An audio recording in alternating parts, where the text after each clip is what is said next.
2 शतकांपूर्वी क्रांतिज्योती सावित्रीबाई फुले यांनी अंगावर शेण दगड सोसून शिक्षणाची वाट मोकळी केली. त्यामुळेच आजची मुलगी शिकू लागली.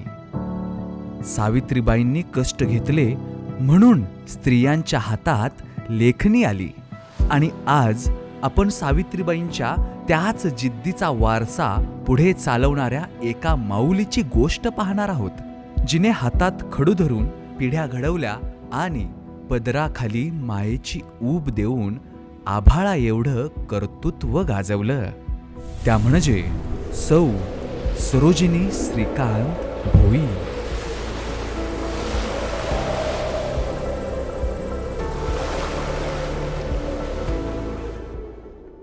19 फेब्रुवारी 1966 रोजी कराड तालुक्यातील मसूर गावी सरोजिनी यांचा जन्म झाला. वडील महादेव हरी जिरंगे स्वतः एक शिस्तप्रिय शिक्षक. घरात एक मुलगा श्रीकांत आणि 4 मुली, शकुंतला, विजया, प्रतिमा आणि सरोजिनी सर्वात मोठी. वडिलांचा दरारा आणि आईची माया यातून त्यांच्यावर कर्तव्याचे पहिले संस्कार झाले. प्राथमिक आणि माध्यमिक शिक्षण मसूर तालुका कराड येथे झाले. कबड्डी आणि खो खोच्या मैदानात चपळाईने धावणारी ही मुलगी आयुष्याच्या मैदानात इतक्या कठीण चढाओढीला सामोरं जाईल असं कुणाला वाटलं होतं? 22 मे 1987 रोजी लग्न होऊन सरोजिनी बागणीच्या भोई कुटुंबात आल्या. चिरंजीव श्रीकांत आणि चीसौका सरोजिनी यांचे लग्न थाटात लागले. पण लग्नानंतर अवघ्या काही दिवसात सासऱ्यांनी शिक्षणाचा आग्रह धरला. एकीकडे नवीन संसार आणि दुसरीकडे कस्तुरबा कॉलेजचा अभ्यास. आणि याच काळात मोठा मुलगा नचिकेत जन्माला आला. कडेवर तानं बाळ, डोळ्यात झोप नाही आणि समोर पुस्तकांचा ढिगारा. किती वेळा डोळ्यात पाणी आलं असेल, पण चुलत मावशी आणि काका आधार बनून उभे राहिले आणि सरोजिनींनी शिक्षक होण्याचं स्वप्न पूर्ण केलं. खाजगी शाळेत नोकरी करताना धाकटा रितेश जन्मला.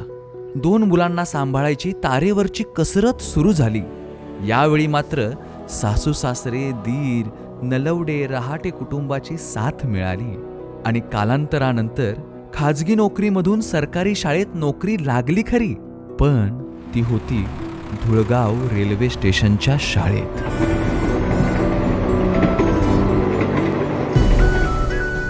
आणि शाळेसाठी 3.5 किलोमीटर रेल्वे ट्रॅकवरून पायी प्रवास.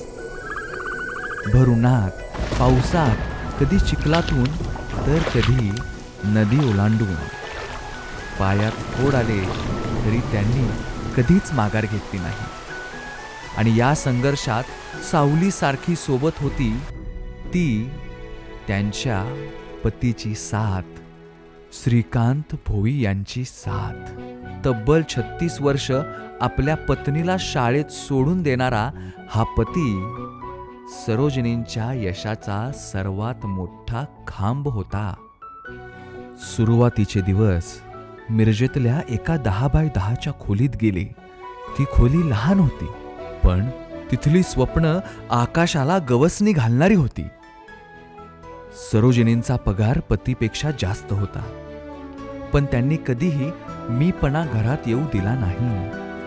पै पै साठवून पोटाला चिमटा काढून त्यांनी स्वतःचं घर उभं केलं. आज जेव्हा त्या घराकडे पाहतात तेव्हा त्या भिंतीत त्यांच्या कष्टाचा घाम आणि त्यांच्या भविष्यासाठी केलेला त्याग दिसतो. भोईबाईंची शिकवण्याची पद्धत अद्भुत होती. सहज कुणालाही समजेल, उमजेल अशी होती. त्यामुळं ही मुलं खूप आनंदी असायची. असंच आनंदी जगात दुःख येऊ लागलं तेव्हा संपूर्ण जग घरात लपून बसलं होतं. तेव्हा ही माऊली बाहेर पडली. कोविडच्या काळात सरोजिनी भोई यांनी केवळ शिक्षिका म्हणून नव्हे तर एक समाजसेविका म्हणून काम केलं. गरजूंच्या घरी अन्न पोहोचवणं असो किंवा कोणाची दुःख वाटून घेणं, त्यांनी स्वतःच्या जीवाची पर्वा केली नाही. घरी आल्यावर स्वतःच्या नातवांना जवळ घेतलं नाही. कित्येक शिक्षकांच्या कुटुंबांना आधार दिला. कित्येकांच्या लेकरांची ॲडमिशन करून दिली. मदतीचा हा हात कधीच थांबला नाही. आज सरोजिनी भोई मॅडम निवृत्त झाल्या आहेत, पण त्यांचं कार्य कधीच निवृत्त होऊ शकत नाही. एक समजूतदार पत्नी म्हणून त्यांनी संसाराचा डोलारा पेलला. एक प्रेमळ आई म्हणून आपल्या मुलांच्या यशात स्वतःला विरघळून घेतलं. एक शिस्तप्रिय शिक्षिका म्हणून पिढ्यांच्या पिढ्या घडवल्या. ज्ञानाचे महत्त्व मुलांना आणि पालकांना पटवून दिले आणि एक संवेदनशील समाजसेविका म्हणून समाजाची आई झाल्या. ज्या जागेवर बसून हजारो मुलं मोठी झाली, ती जागा आज जणू त्यांचा पदर ओढून विचारतायत, बाई, आता आम्हाला कोण सांभाळणार? मुलांच्या अभ्यासाचे साहित्य, भिंतीवरील चित्र आणि वर्गाचा प्रत्येक कोपरा आज जणू हुंदके देतोय. ज्यांनी आपलं संपूर्ण आयुष्य या शाळेसाठी बहाल केलं, त्या माऊलीला आज हे घर सोडताना पाऊल उचलत नाहीये.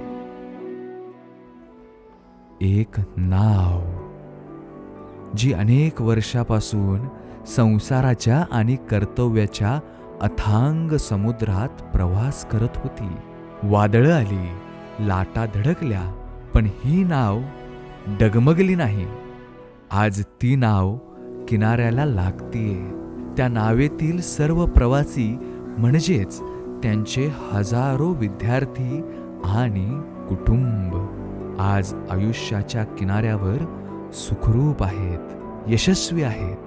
प्रवाशांना सुखरूप पोहोचवून ही नाव आता शांत विसाव्याकडे वळलीये.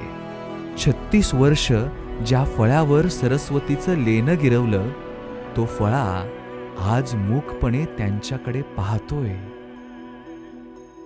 सरोजिनी, सरोज म्हणजे कमळ आणि इनी म्हणजे जिच्यात कमळं फुलतात अशी जागा. चिखलात राहूनही स्वतःचं पावित्र्य जपणारं आणि सुवासाने आसमंत भरवणारं ते कमळ. आणि अगदी तसंच संघर्षाच्या चिखलातून वर येत त्यांनी हजारो विद्यार्थ्यांच्या आयुष्यात ज्ञानाची कमळं फुलवली. पण जाता जाता ती मागे सोडून जाते एक असा सुगंध जो या शाळेच्या मातीत आणि प्रत्येक विद्यार्थ्याच्या हृदयात कायमचा दरवळत राहील.